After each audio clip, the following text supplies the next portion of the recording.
Hello everyone, welcome to my channel. In this video we are going to learn about the concept called thrashing. Okay. So first of all, what is a thrashing? So if the CPU spends more time on paging than executing a process, then it leads to a thrashing. Okay. Okay. So here if a process does not have enough pages, the page fault rate is very high. So we are going to know about the thrashing with a simple example here. Okay, suppose let us take that. So we are having a process is having the 50 pages here. So we know that in the case of the paging, so we are going to divide a process into multiple number of pages, right? Okay, suppose there is a process with 50 pages. It is divided into 50 pages. Okay, and there are only 3 frames available for page replacement algorithm. Okay, so in this type of scenario, what happens? So there will be frequent uh, swapping between the main memory and secondary memory, since there are less amount of frames available for execution in the main memory. So for a particular process they are having 50 pages, right? So if the 50 pages wants to execute, so there will be some dependency between the number of pages in the same process, right? So if a 50 pages has to be executed in 3 frames, then there must be continuous swapping, right? So 3 pages will be allotted to the 3 frames, so the remaining 47 frames must be placed in the secondary memory, right? So that's why there will be continuous swapping between the main memory and secondary memory. Okay, so here if a process does not have enough pages, the page fault rate is very high. So here the page fault rate will become very high. Okay, so why it will become high means the page fault, to get the page from secondary memory, that is 47 pages we have to replace from the secondary memory to the main memory. Okay, so replace the existing frame in the main memory.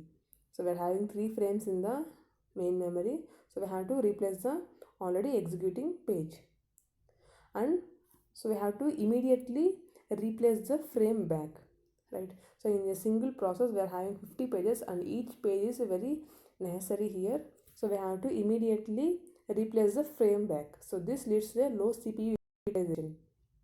That means the CPU will be busy in swapping the instead of executing the process, and OS thinks that it needs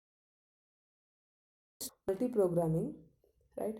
So since the CPU utilization low means the OS will think that there are no process to execute for the CPU. So that's why OS will allot some more process, it will add some more process for the CPU.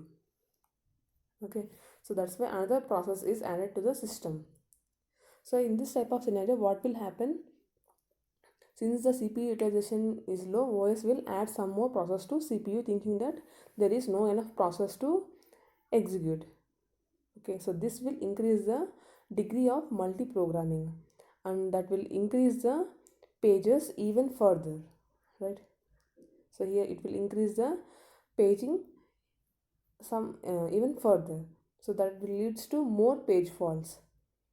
Okay, so adding some other process will leads to more page faults, right? So that is called as a concept thrashing. Okay, so here in the case of thrashing, if the number of processes submitted to CPU for execution are increased, the CPU utilization will also increase. But increasing the process continuously at certain time, the CPU utilization will fall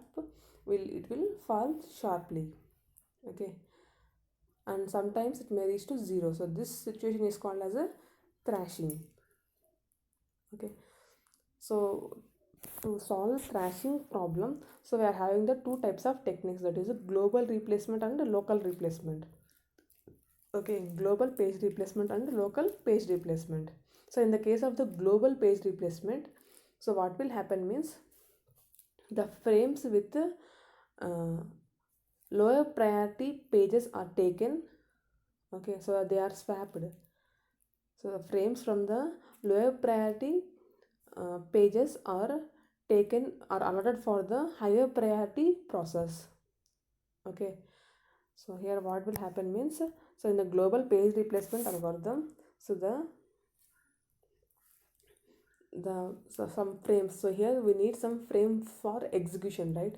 To decrease the page faults, we need some more pages for execution, right? Since there are 50 pages and we are having only 3 frames, we need some more frames for execution, right? So that's why in the global page replacement algorithm, okay, so in the global page replacement algorithm, we are going to, what will happen means, so the frames are taken from the low priority process. Okay, so we are going to empty the low priority process frames, and we are going to allot that frames to the higher priority process for execution. But this replacement policy is having some drawback, that is, it will lead to the process will meet the lower priority process will lead to page faults. Okay, so this is a problem in the global page replacement policy. So coming to the local page replacement policy, so in this policy, so each process will be allotted some set of frames, okay, minimum number of frames for execution. So in the case of the local page replacement policy, so each and every process here is allocated some frames here. Okay, so here this is the graph of the thrashing. Okay, so we can implement the same concept in paging also. So here, so at a certain time of situation, the paging is, so here the degree of multi-programming and CPU utilization. Okay, so when the number of programs increase, the CPU utilization will also increase, so at a particular time here. Okay, so it since the pages are leading to more page faults and the CPU is concentrating on more page faults, or it is going to handle more page faults, then the performance of the CPU suddenly falls here to 0. Okay, so that is called as a thrashing. Okay, so here the increasing the process continuously at certain time, CPU utilization will become 0. So due to the overload, it will become 0, since CPU is maintaining more time for paging here, right? So this is called as a thrashing. Okay, so there are some techniques to handle the thrashing that we are going to know in the next video, that is the implementation of the thrashing. Thanks for watching my video. Thank you.